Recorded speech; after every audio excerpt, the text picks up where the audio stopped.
I never imagined that a simple, quiet life in our suburban neighborhood could turn into a nightmare.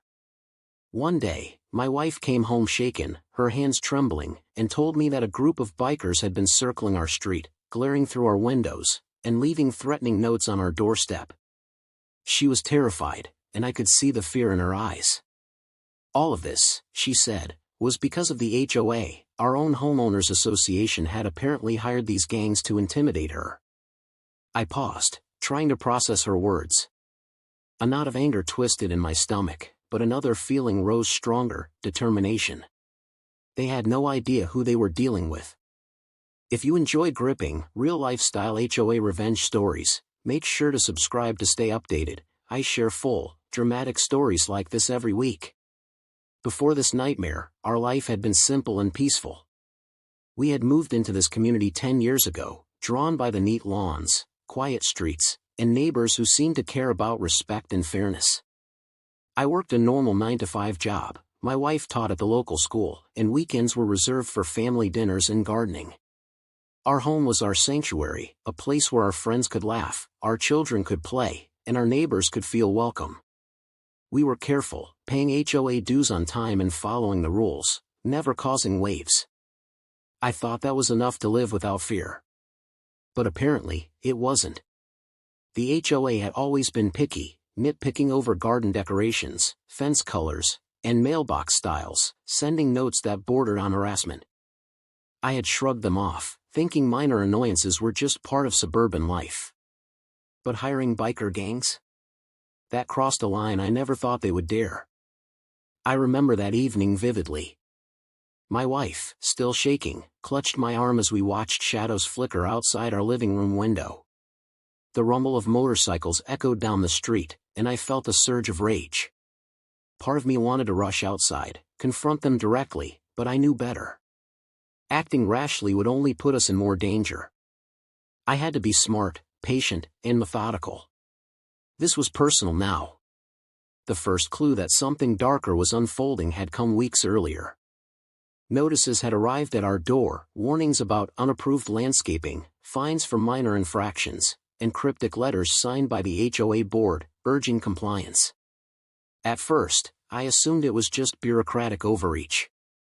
Then came the phone calls, anonymous threats, always hinting at consequences if we didn't cooperate. And then the bikers. Suddenly, the petty harassment escalated into intimidation. Someone wanted us scared, and I was determined to find out why. I started paying closer attention. I observed the patterns, the times the bikers showed up, which streets they took, and which neighbors seemed to notice but stay silent. It was unnerving, but every piece of information was another step toward understanding who was behind this and how far they were willing to go. And I began to realize something: the HOA wasn't just meddling, they were trying to control and humiliate us. But they were about to find out just how wrong they were. What they didn't know, what no one in that neighborhood realized, was that I had a background they couldn't begin to guess. I wasn't just a quiet office worker. I had spent years in situations where intimidation and confrontation weren't just lessons, they were survival. I had learned patience, strategy, and the art of waiting for the perfect moment to act. And now, those skills would serve one purpose: protecting my family and ensuring justice. That night, I made a decision. I would not call the police yet, not until I knew exactly who was behind this and how deep their scheme ran. Acting too early could tip them off, and I didn't want to risk my wife's safety or give them the satisfaction of thinking they had scared us. I needed a plan, something subtle but effective, something that would turn the tables without putting anyone in immediate danger. As I lay awake that night, listening to the distant roar of engines fading down our street, I plotted. Every action, every conversation, and every observation over the next few days would be deliberate. I would gather proof, map their movements, and discover the exact connections between the HOA and these gangs. They believed fear would control us, but they were about to learn that patience, intelligence, and resolve could be far more powerful than brute force. And so, the game began. My wife had seen fear, but what she didn't yet realize was that I was already several steps ahead. The next move belonged to me, and I intended to make it count. The following morning, I woke to a tense silence that felt heavier than the previous night's fear. My wife, still pale but resolute, made breakfast in near silence, her movements careful as if a wrong step could summon those bikers back to our doorstep. I tried to offer reassurance, but I knew words alone wouldn't undo what had happened. Fear lingered, and my mind was already racing with plans. The HOA board had always been petty, but this was something else entirely. I started digging, revisiting every letter, email, and notice we had received in the past months. One by one, I cataloged them, looking for patterns. The handwriting on the letters was consistent with official board stationery, but some of the phrasing suggested someone outside the neighborhood might have been consulted. There was a financial trail to follow, and I intended to trace every cent. Later that morning, I walked our block under the guise of a casual stroll. The street was quiet, except for the occasional rumble of a distant motorcycle. I noticed a group of neighbors chatting near a mailbox. They glanced at me as I passed, some with cautious smiles, others with barely concealed curiosity. I kept my head down, observing their interactions. People were starting to talk about the bikers, but no one dared to speak openly. Fear had infected the neighborhood like a slow-moving storm. By mid-afternoon, the tension ratcheted up again. A neighbor approached my wife while she watered her garden. "Be careful," she said softly. "I heard those bikers are coming around more often. Maybe consider moving." My wife's face paled, and I felt a surge of anger. Moving? After everything we had built? Absolutely not. But the HOA clearly hoped fear would bend our will. That evening, a letter appeared under our door, a thick envelope with no return address. My wife handed it to me with trembling hands. Inside, a note read, "We see you. Compliance is wise. Resistance has consequences." The handwriting was jagged, almost cruel. My stomach churned, but beneath the fear, a quiet determination took root. They wanted intimidation, but what they didn't realize was that intimidation could also awaken resolve. I called a friend who had experience in legal matters, a retired investigator. "I need advice," I said. "The HOA has gone far beyond normal disputes. They've hired people to threaten us." He paused, then replied, "That's serious. Keep records, stay safe, and don't confront anyone directly. Let's gather evidence first." His words echoed what I had already decided: patience and strategy would win this. Over the next few days, I began documenting everything. I photographed tire tracks, took notes on the times the bikers appeared, and secretly recorded conversations with neighbors who had witnessed suspicious activity.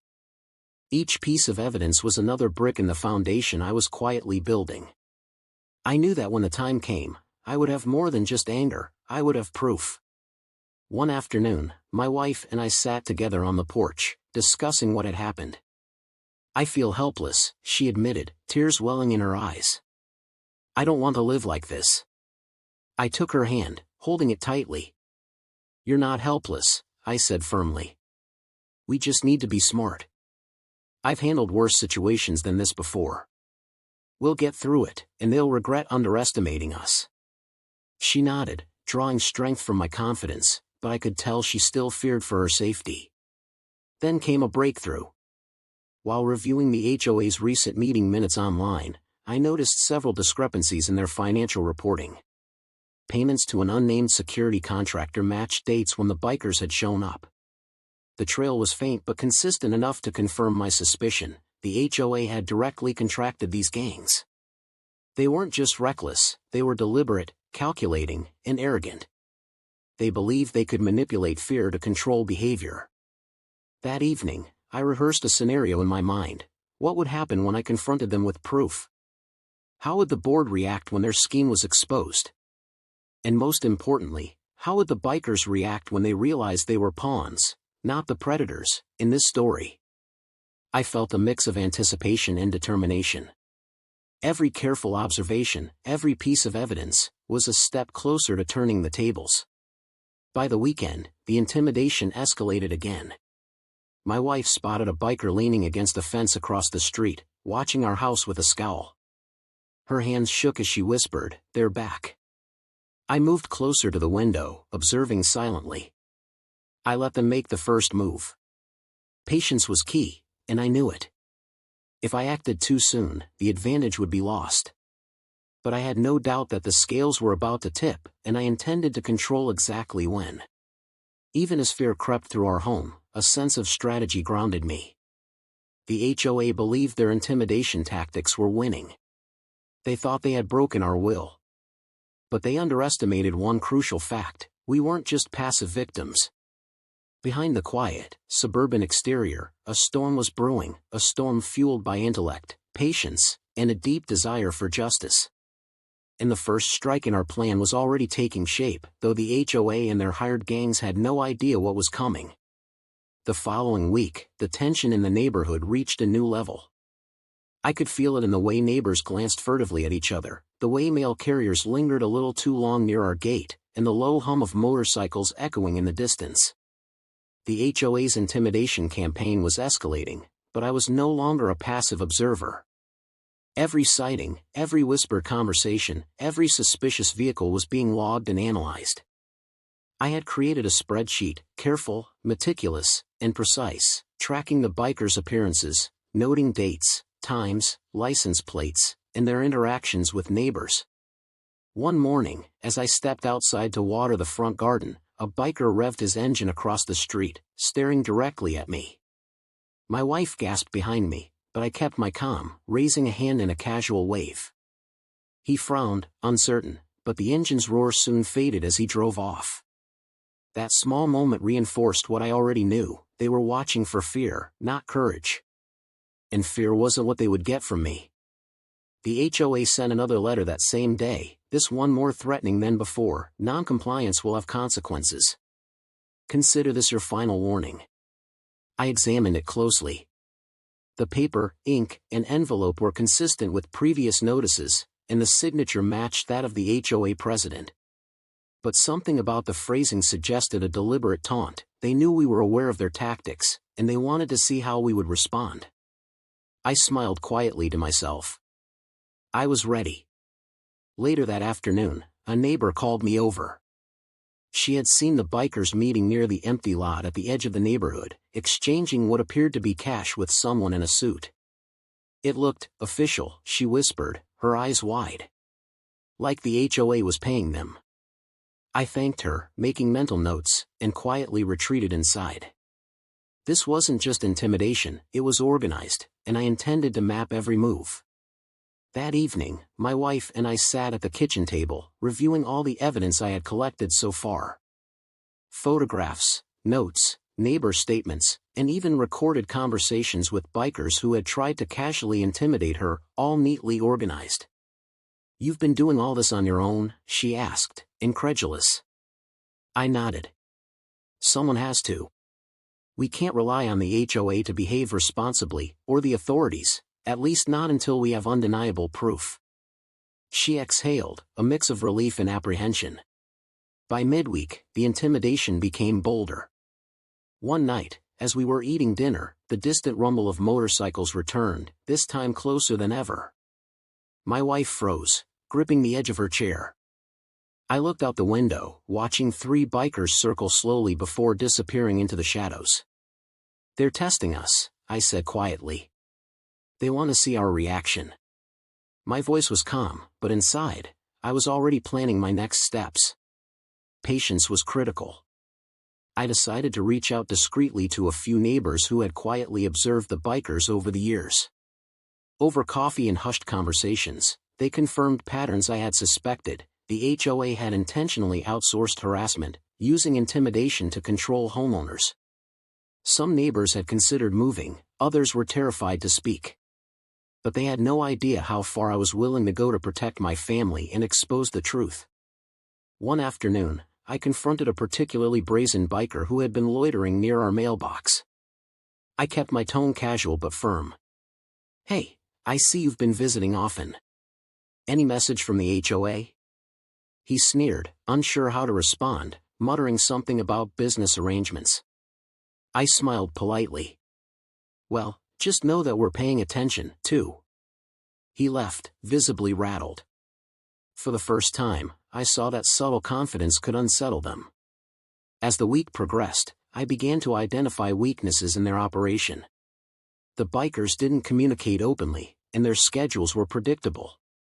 One of them always stopped at the same gas station on the outskirts of town, another always rode alone past certain intersections. These small patterns would become crucial in the coming plan. Meanwhile, the HOA board continued their petty interference, sending letters about unapproved mailbox ornaments and threatening fines for minor landscaping violations. They believed the combination of harassment and small punishments would crush our resolve. But instead, it reinforced my commitment. I wasn't just defending my home, I was gathering a comprehensive understanding of their tactics, ready to turn them into liabilities for the board. The stage was set. I had collected evidence, identified patterns, and prepared mentally for the confrontation to come. My wife's fear had not disappeared, but she trusted me, and that trust gave me the patience to wait for the perfect moment. The HOA believed they were in control, but in reality, the game had shifted. Every visit, every threat, every attempt to intimidate us was being recorded, analyzed, and stored. And soon, when I struck, it would not just be retaliation, it would be justice delivered with precision. I had reached a turning point. Weeks of observation, documentation, and careful analysis had brought me to a single conclusion: the HOA believed fear alone would force compliance, but they hadn't accounted for preparation, patience, or strategy. I could no longer just wait for them to overreach, I had to act, but smartly, ensuring that every move was deliberate and safe. The first step was to consolidate the evidence. I had stacks of photographs showing the bikers near our property, recordings of conversations that hinted at intimidation orders, and statements from neighbors who had witnessed suspicious transactions. I carefully labeled each file, cross-referencing dates, times, and locations. Every detail mattered, a single mistake could give them an opening. One afternoon, I received another cryptic letter slipped under the door. You cannot hide forever. Compliance is expected. My wife crumpled it in anger and fear, but I calmly took it and examined the envelope. Slightly irregular corners and the faint scent of gasoline reminded me that this was meant to intimidate, not negotiate. I smiled quietly. They were overconfident, sloppy in their execution. I had patience, they had arrogance. That evening, I decided to confront a few neighbors who had been hesitant to talk. I invited them for coffee at our kitchen table, ensuring a casual atmosphere. I know some of you have seen things the rest of us haven't, I began. If we stick together, we can document everything and ensure this intimidation ends. One elderly neighbor, a retired teacher, spoke up shakily. I've seen them meeting behind the lot by the old oak. Cash exchanges. I didn't want to get involved, but, you seem serious. Her voice carried relief, and I assured her, we're being careful. Every piece of information helps us plan safely. By midweek, I had compiled a full timeline of events. The bikers' movements, the HOA's payments, the threats, they were all connected. I realized the HOA had underestimated us completely. They didn't know I had experience in high-stakes situations, that I could read patterns and predict moves. That advantage would become critical in the coming days. Late one night, while reviewing the recordings, I noticed something intriguing. One biker had casually mentioned a meeting with the board president at 6 p.m. Thursday. That was the opening I needed. Not a single direct confrontation would occur yet. Instead, I would gather undeniable proof of collusion, making it impossible for the HOA to deny their actions. The next morning, I laid out my plan for my wife. I'm going to collect the evidence without putting anyone at risk. I need you to stay calm and trust me. She nodded, her eyes wide but confident. Please, be careful. I reassured her that everything had been calculated to minimize danger. Her trust was essential. I needed her to remain composed while the HOA thought we were intimidated. I began by mapping the bikers' predictable routes.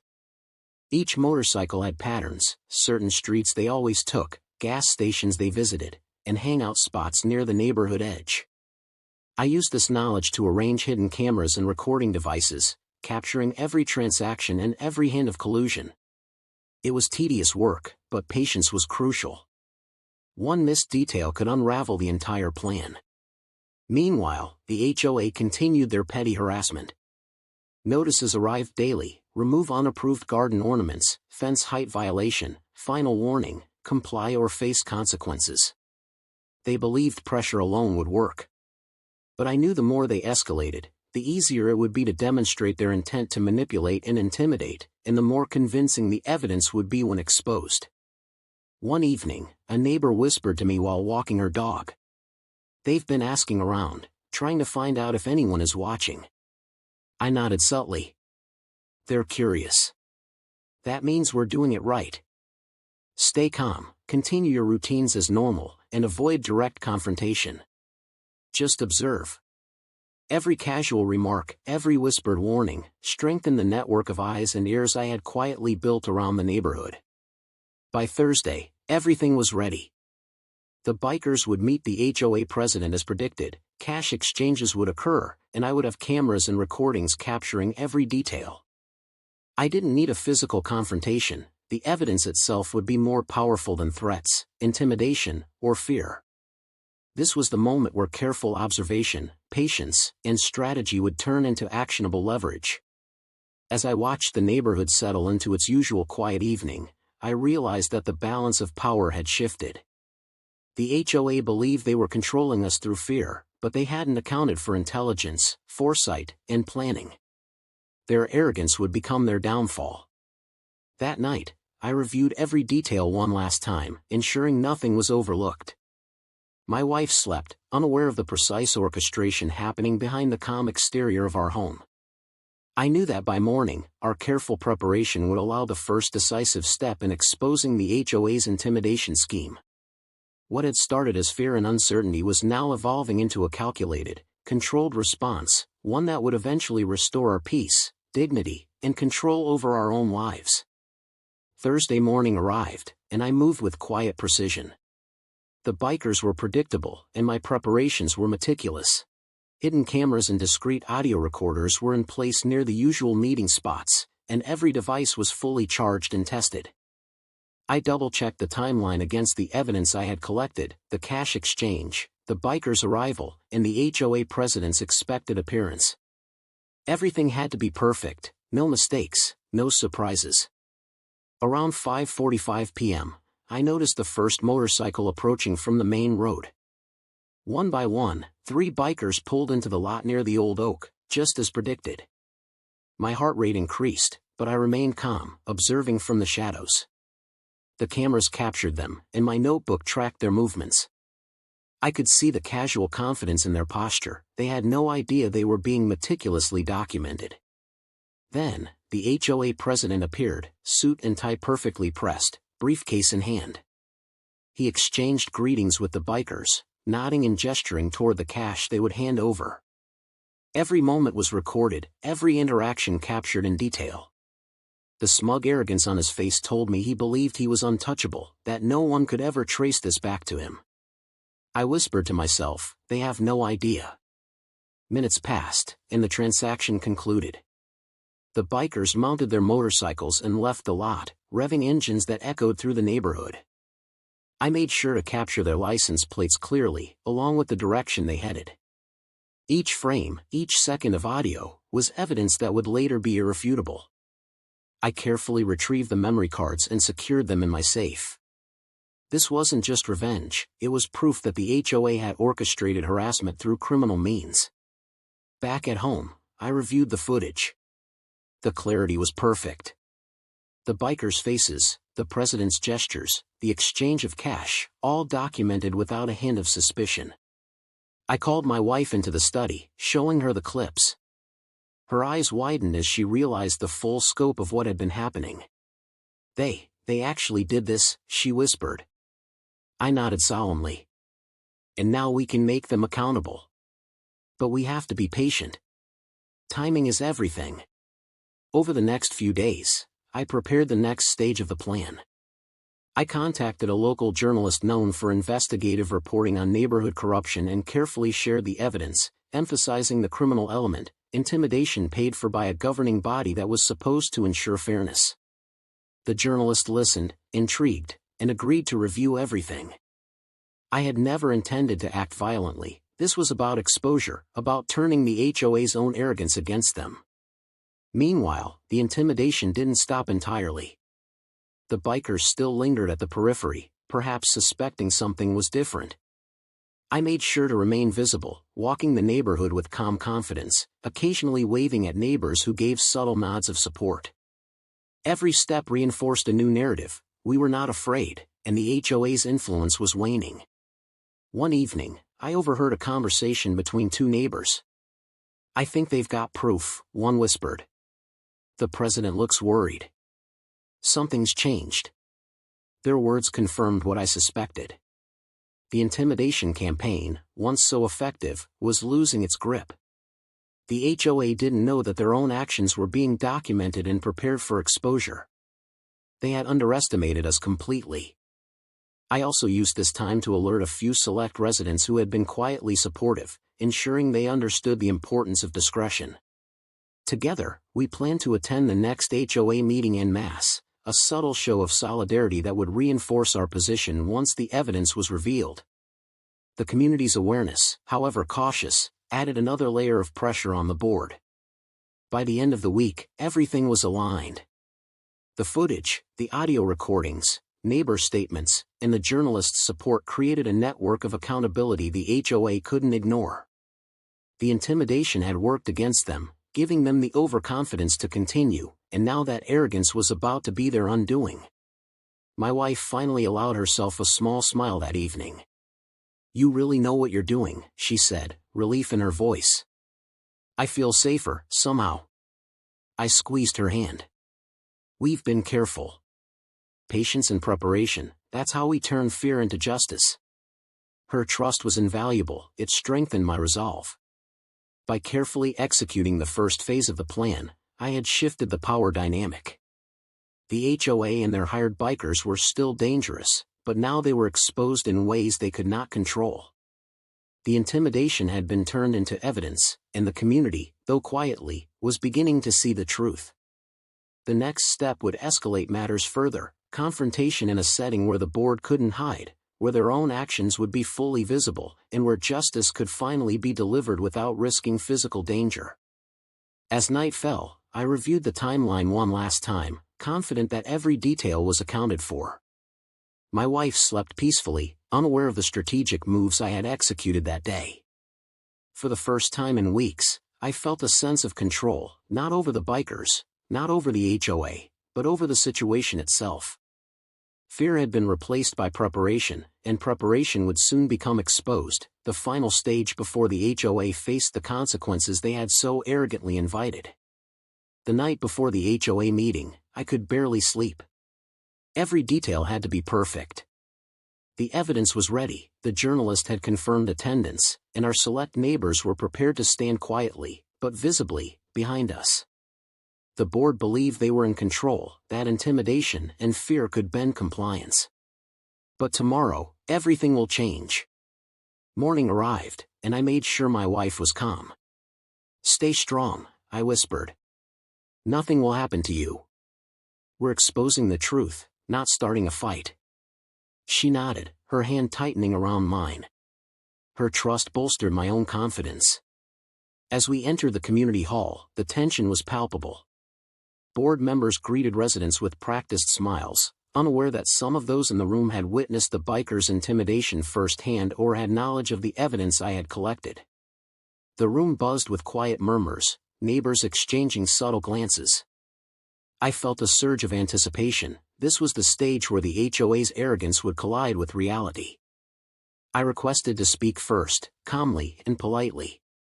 "Good morning," I began.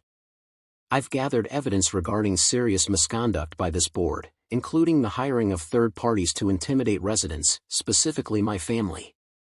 I held up my phone, showing footage of the bikers meeting the HOA president, exchanging cash, and lurking near our home. Gasps rippled through the room. Some board members paled, their overconfidence beginning to crack. The president stammered, attempting to regain composure. "That's not what it looks like," he said. I interrupted gently but firmly. "It's exactly what it looks like. Here are multiple recordings, neighbor statements, and photographic evidence. You've crossed from petty governance into criminal intimidation, and it's documented." I handed a copy to the journalist, who nodded approvingly, already preparing notes for publication. A board member spoke up defensively. "You can't prove anything. These are just rumors." I turned to the room, addressing the neighbors. "Would anyone here like to confirm what has been happening? Who has seen these bikers? Who has witnessed intimidation?" One by one, several neighbors raised their hands, recounting encounters with the bikers, noting times, dates, and even overheard comments linking the HOA to the threats. Their statements were calm, factual, and undeniable. The president's face was now pale, the smug arrogance replaced with visible panic. He glanced at the recording I had just played, and the journalist's camera zoomed in, capturing every detail. We meant no harm," he stammered, desperation creeping into his voice. I shook my head. "Intent doesn't negate accountability. You orchestrated harassment. You threatened the family. That is a violation of trust, law, and community standards." At that moment, one of the bikers, recognized from the footage, had arrived unexpectedly, summoned by curiosity and perhaps guilt. He stood silently at the back, arms crossed, looking uncomfortable as the room absorbed the evidence. I had no interaction with him. I didn't need to. His presence, coupled with the proof, added another layer of pressure, making the board realize that their plan had completely backfired. I then addressed the journalist directly. "Please, make sure the full story is told. This isn't just about one family. This is about accountability in every neighborhood where fear is used as a weapon." The journalist nodded, already making plans for a detailed report. Cameras clicked, pens scribbled, and the room held a tense silence as the truth settled over the board. One of the senior board members finally spoke, voice trembling. "We'll investigate internally." I raised an eyebrow. "Investigate internally? You've been caught in the act. This needs external review. Legal consequences are inevitable if you attempt to cover it up." The journalist's presence ensured they knew any attempt at concealment would be exposed publicly. By the time the meeting ended, the HOA president and board members were pale, shaken, and visibly defeated. The neighborhood had witnessed their misconduct, and the bikers had been exposed as enforcers for an organization that had abused its power. My wife, standing beside me, finally allowed herself a smile. "You did it," she whispered. I nodded. "We did it. Together." Later, outside the hall, neighbors approached us quietly, thanking me for courage and patience. Some admitted they had considered moving, but now, with the evidence and the board's defeat, they felt hope. The atmosphere, once heavy with fear, shifted subtly into relief and quiet admiration. The HOA's control had been broken, their intimidation neutralized, and their actions documented for accountability. That evening, back at home, I reflected on what had happened. The intimidation had been real, the fear palpable, but planning, patience, and strategy had prevailed. Justice had been delivered not through anger or confrontation, but through careful observation, evidence collection, and community involvement. The HOA had underestimated ordinary citizens who were willing to act logically and decisively when pushed too far. I glanced at my wife, who finally relaxed, leaning against me. "We're safe," she said softly. I held her hand tightly. "Yes. And the neighborhood will be safer too. People will think twice before using fear as a tool again." Her gratitude and relief reminded me why patience and intelligence were more powerful than intimidation. The bikers never returned. The board was forced to resign, and the story, once published, spread quickly among neighboring communities. Their reputation was tarnished permanently, and for the first time in weeks, I felt a sense of calm in our home. Not only had the threats been neutralized, but the HOA had been exposed publicly, ensuring lasting accountability. As I sat in the quiet of our living room that night, I realized that justice had been achieved. Not through rash action, not through confrontation, but through foresight, patience, and a calculated plan that exposed the truth while keeping my family safe. The HOA had learned a hard lesson: intimidation and fear could never outmatch strategy and resolve. The days following the meeting felt surreal. The neighborhood, once tense and cautious, slowly returned to a calmer rhythm. Conversations among neighbors no longer carried the weight of fear but instead held a subtle sense of camaraderie, as though everyone collectively exhaled after holding their breath for so long. My wife and I resumed our routines with a newfound confidence, knowing the intimidation that had haunted us was finally over. I spent time going through the footage and documentation one last time. Each file reminded me of the meticulous planning and patience that had brought this outcome. It wasn't luck or rash action that had defeated the HOA's scheme, it was preparation, foresight, and the willingness to act strategically. I realized that the true power lay not in confrontation, but in understanding one's opponent and the environment, and using that knowledge to reclaim control. Neighbors approached us quietly over the next few days, expressing gratitude for standing up. One elderly woman who had witnessed the bikers lurking near her yard whispered, "I didn't think anyone would fight back, but you showed us courage in a way that didn't risk anyone's safety." My wife smiled softly at her, appreciating that the small victories, trust regained, fear replaced with security, were just as important as the larger outcome. The HOA president and board members, now exposed publicly, had resigned under pressure. Legal investigations had been initiated due to the criminal aspect of hiring bikers to intimidate residents. I had provided every piece of evidence necessary, ensuring there was no ambiguity about their actions. The intimidation campaign had backfired spectacularly, their overconfidence had become their downfall. In the quiet of our home one evening, my wife and I reflected on the journey. "It's strange," she said, "how something so terrifying brought out something so calm in you." I chuckled softly. Fear can be powerful, but strategy is stronger. Panic and rash action would have played into their hands. Patience gave us control. She nodded, her eyes shining with pride and relief. I also took the opportunity to write letters to the community, subtly encouraging neighbors to remain vigilant against future abuses of power while emphasizing unity and mutual support. Fear and intimidation were tools often wielded by those seeking control, but together, residents could prevent such tactics from taking root. I wanted everyone to understand that ordinary people, acting logically and collectively, could safeguard their own dignity and security. By the end of the week, the bikers had vanished from the neighborhood entirely. Their intimidation attempts, once terrifying and immediate, were now rendered powerless by evidence, planning, and community support. The HOA's reign of fear was over, and the neighborhood could finally breathe without the shadow of coercion looming over every interaction. One afternoon, my wife and I took a walk around the block. Neighbors greeted us openly, smiles replacing cautious nods. Children played outside without the tension that had gripped them for weeks, and the sense of community that had been frayed by intimidation slowly began to mend. I realized then that justice wasn't just about punishing wrongdoers, it was about restoring balance, trust, and dignity to those affected. Sitting on our porch that evening, watching the sunset paint the neighborhood in warm tones, I felt a profound sense of satisfaction. The fight had been waged not with anger, but with patience and strategy. The HOA's misuse of power had been exposed for all to see, and the intimidation that had once threatened my family had instead strengthened our resolve and unity.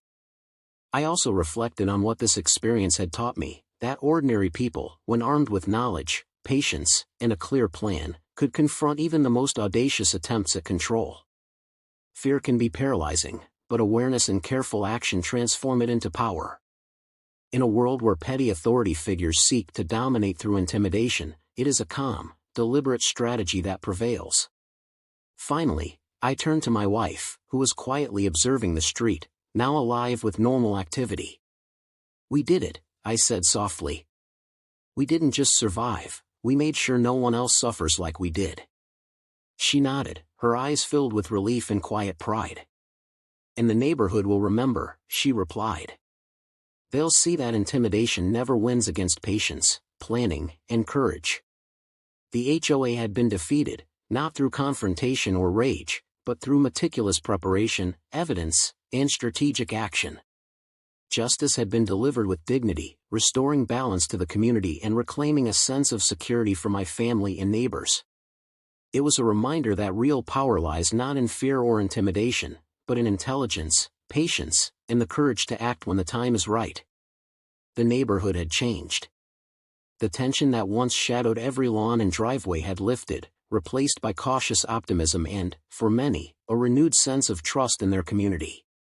My wife and I walked together each evening, observing neighbors gardening, children playing, and casual conversations flowing where once there had been only hushed whispers and wary glances.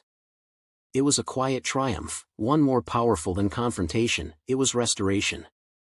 The HOA president and the board were gone, forced to resign under the scrutiny of legal authorities and public exposure. Their carefully constructed image of control had crumbled. The evidence I had meticulously collected, photographs, recordings, and neighbor statements, ensured that their intimidation campaign would never be forgotten. Local media covered the story, presenting it not as sensational drama, but as a cautionary tale of abuse of authority.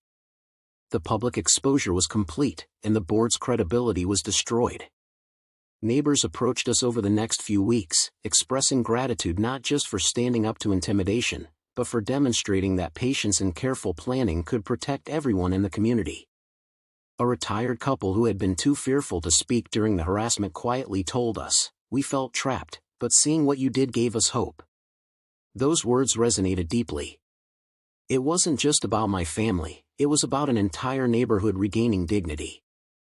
Even the bikers, once a source of terror, had vanished entirely.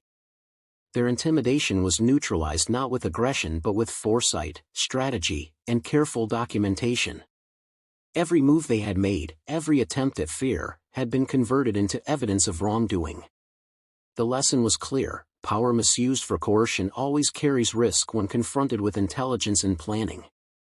I spent time reflecting on the journey, the days and nights of surveillance, note-taking, and careful observation.